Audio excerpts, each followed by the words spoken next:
Hey, this is WhyBeAre with BeamNG.drive, and today we're going to be taking a look at a bunch of 8 Series vans. So we have the bacon van, the burger van, the taco van, the hot dog van, the burger van 2, the ice cream van, the cookie van, the Mexican van, and the wild hunger hunter. Although since I added the to the front of every other van's name, it should be the wild hunger hunter, but that would sound really dumb. So anyways, we're going to just start off with my favorite van, which is the ice cream van. And I like this one just because of the way the white wall tires just kind of bring the whole color scheme together, and because the ice cream cone looks awesome. Now normally I wouldn't do a video for something like this where it's just a texture, but the things like the ice cream cone and the burger and the taco and the hot dog, all those put it just a bit over a normal texture and make it worth making a video, because if it's just a skin on a vehicle, there's no point in the video because the picture perfectly shows off what it is. But for this one, the ice cream cone does have a J-beam structure and it can deform, so something like that can warrant a video. At least that's the way I like to look at it. And the J-beam structure, as you just saw right there, was pretty simple, but it works out okay because something like that's going to be made really lightweight and it would just crumple in a collision. And relatively simple J-beam structure does just that, so in the end it makes sense. And when we drive this around, the ice cream cone can move around a bit, but it's kind of hard to notice that it does unless you do like a suspension test, or maybe if we do that one wacky camera angle where it just locks the van and we hit a bump, that might do it. So we kind of go maybe like this. There you go, so you can see the ice cream cone really wiggling right there. That's exactly what I wanted it to do. And now we're going to make it fall off by tipping over or something, hopefully. That's going to be the goal. Let's see if we can do that. And tip! Beautiful! So right there, whoa, I am not used to this camera. Let's go back to the normal camera. So right there, though, you see the ice cream cone can come off with no issues at all. And in something like that, it has deformed. And we'll bring it out of the trees a bit so you can see that. Drag it gently. And it just kind of went splat. But again, as I said, those things are going to be like hollow, and they probably would actually just crack in real life because they're been on top of the vehicle in the sun for so long.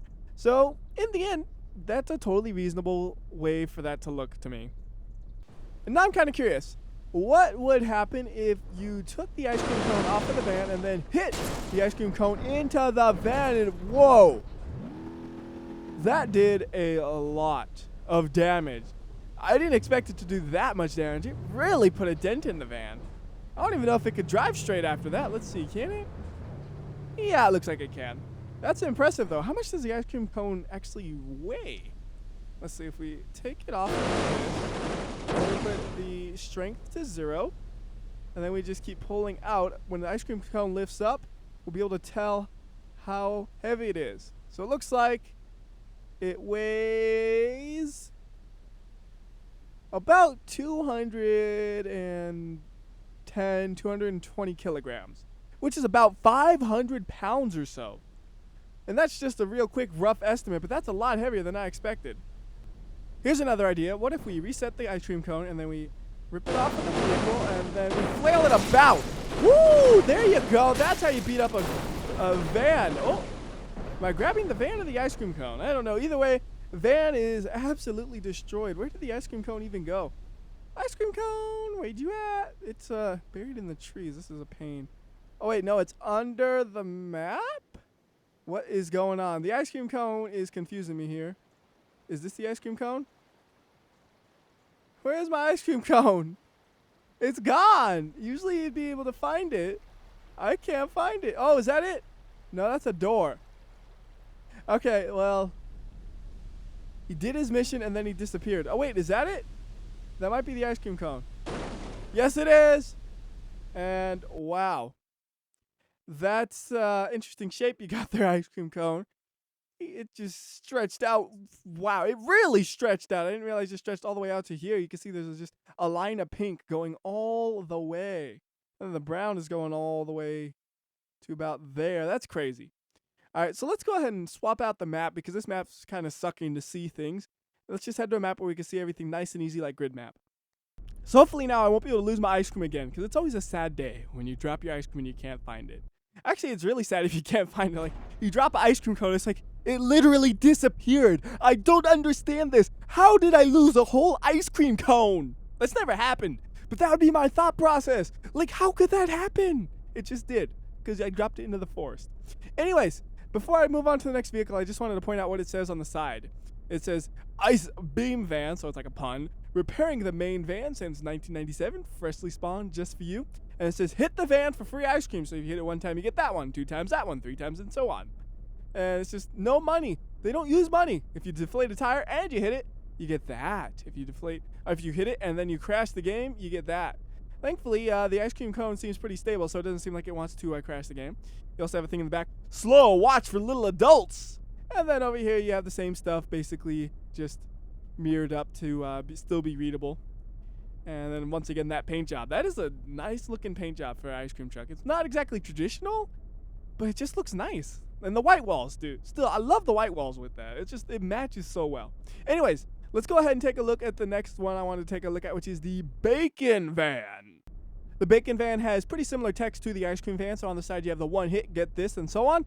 You have the text right there, Bacon Van, natural meat, hot and cold food, fat van.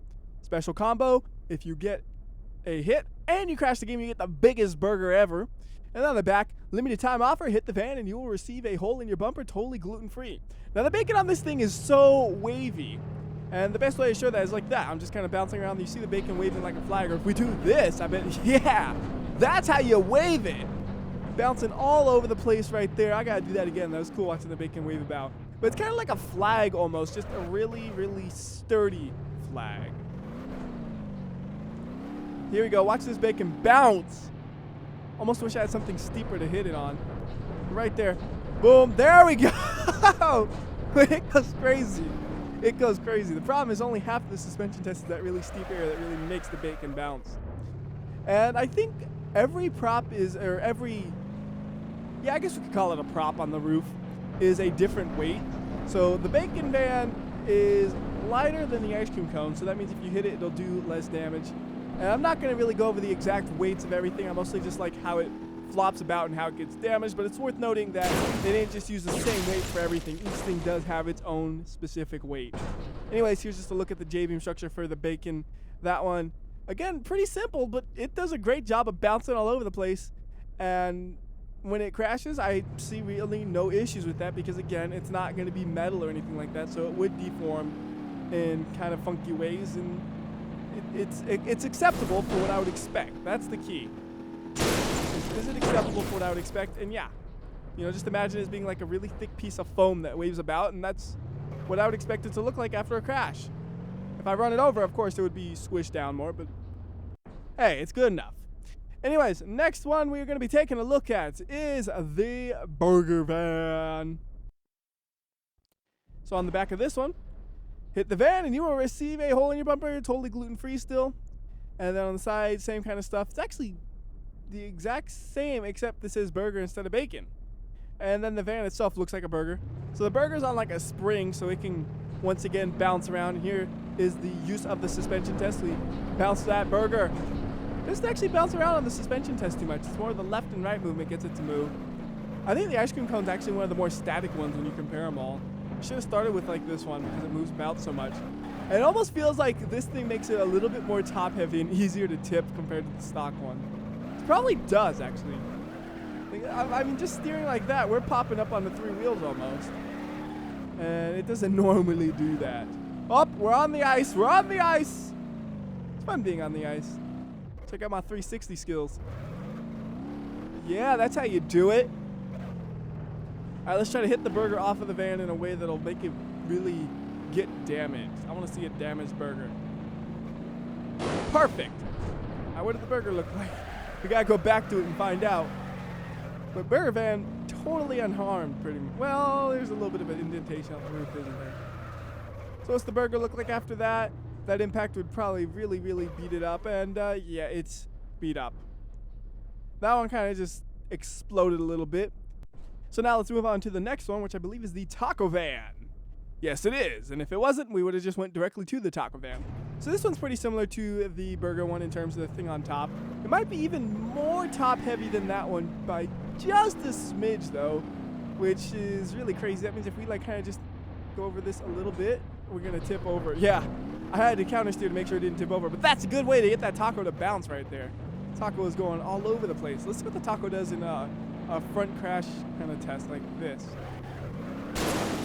Oh, it falls off. And then it kind of bounces about. But it stays totally intact, which to me is acceptable.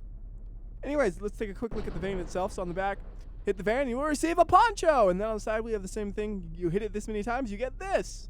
And the style on this one, it's more of a food truck vibe to it versus the other ones, which didn't quite feel as food trucky. I don't know. I'm just making that up, you know. Anyways, next up, the hot dog van. So on this one, on the back, it is the gluten-free one once again. And then on the side, it's the same thing. And then we have the hot dog, which is kind of similar to the ice cream cone in terms of how it's connected. Doesn't seem to move around too much. If you get some bumps, though, it will jiggle a bit. And then we can do a loop-de-loop and make it fall off of the van, like so. And see what happens to it here. It might get crushed by the van, it might not. I didn't really think this through. But it didn't. Alright, so let's see here. Hot dog, how you doing? Hot dog is totally fine. And we can just pull up the J-beam structure real quickly. Again, real simple, but it works. Because I wouldn't expect that to deform, really. Next van is the, not hot dog van, burger van 2. So this one you have the buns going all the way to the front. And I'm actually curious, what is the weight of this thing? So let's just real quickly pull up the apps, and then we'll just grab the node beam info. So this thing is 6,200 pounds, and without it, I think it's almost 1,000 pounds less. So let's see, 62 versus 53. So that thing almost weighs 1,000 pounds. Yeah, I guess these things aren't exactly lightweight, are they? They're pretty heavy. At least you don't have to worry about them flying off so much. Oh, you can feel it. You're accelerating and it barely moves at the start. Going over bumps, that is stable. All right, let's see.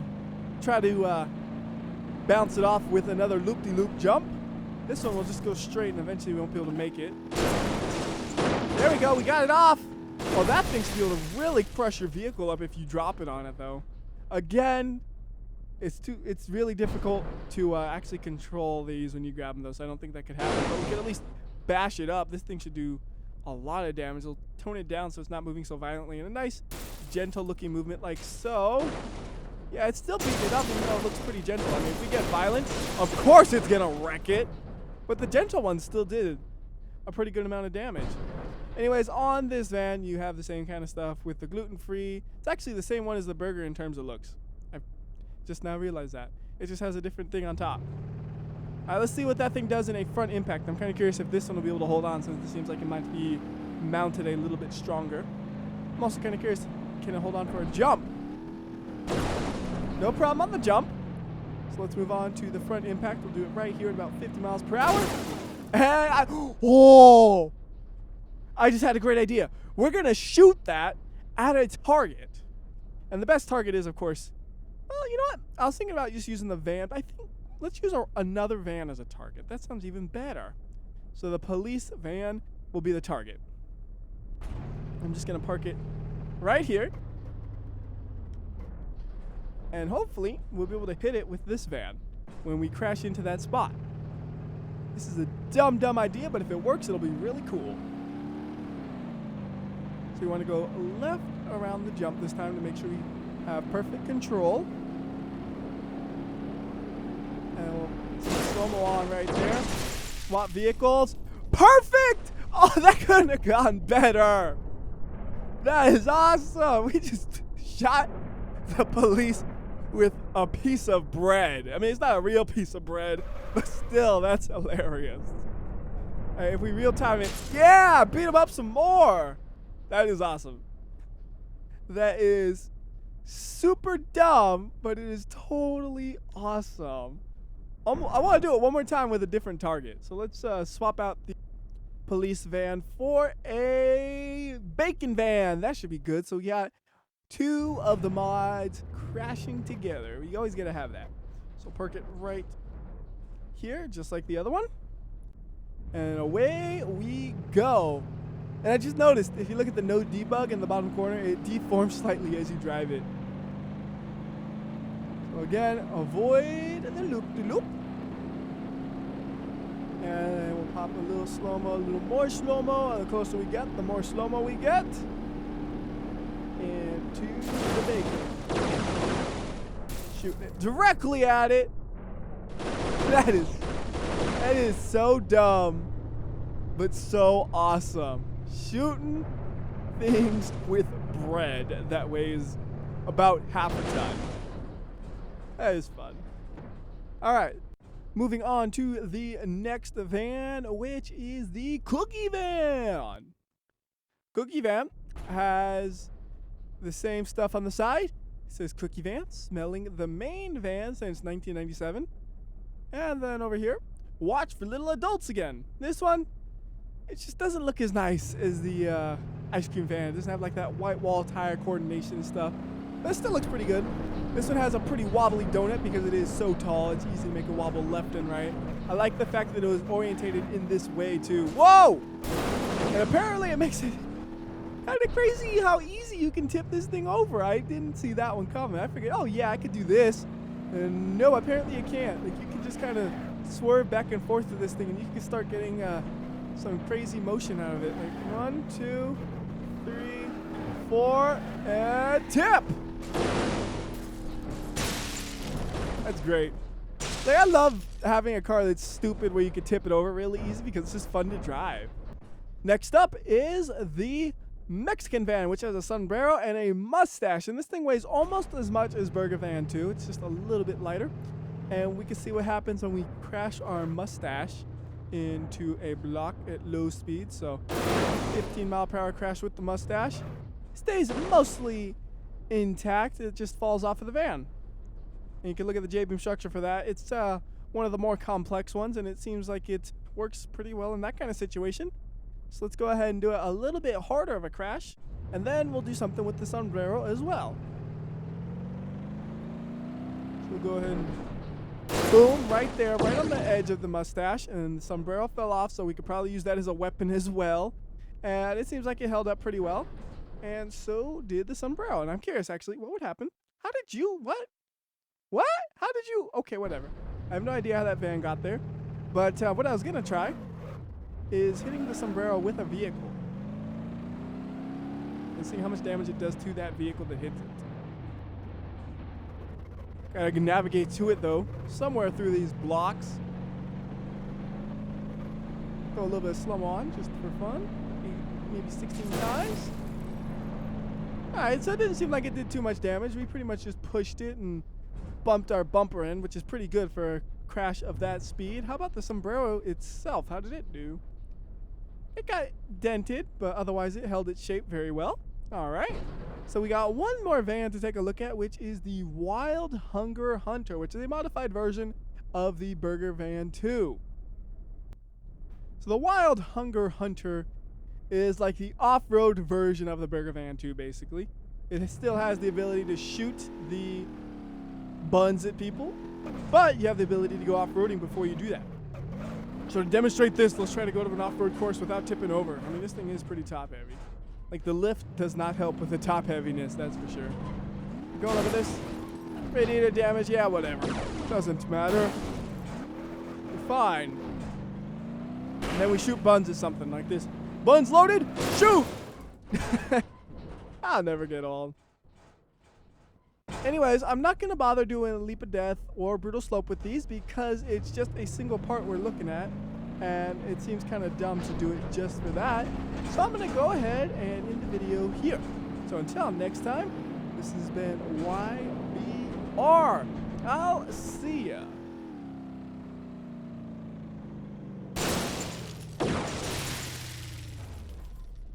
For anybody who's wondering what happens if you try to suplex your bread, there you go.